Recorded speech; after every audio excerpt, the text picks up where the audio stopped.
Pinakamainit na balita ngayong Sabado. Dahil umano sa selos, lalaki kinampas ng kahoy sa ulo ng kainumang sinaksak niya. Biktima, patay. Exclusive. Tendero ng isda itinumba ng umano'y kasintahan ng kanyang misis. Big time rollback sa susunod na linggo. Diesel, hanggang 11 piso ang bawas presyo. Exclusive. Meat processing plant, sinalakay.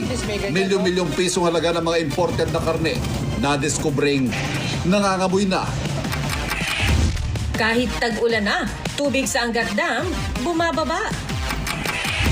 Pinoy Olympics champ Carlos Yulo umiskor ng ginto sa artistic gymnastics floor exercise sa China. Kapatid na si Carl Eldrew, nasungkit ang bronze.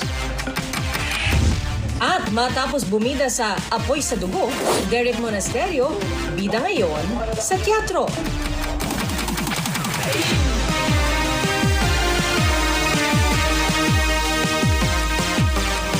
Nakatulog kami 24 oras.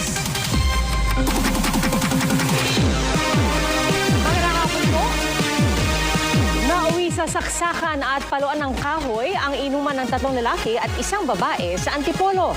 Patay ang isa sa kanila matapos paluin sa ulo ng sinaksak niyang kainuman. Ang umano'y ugat ng gulo. Selos.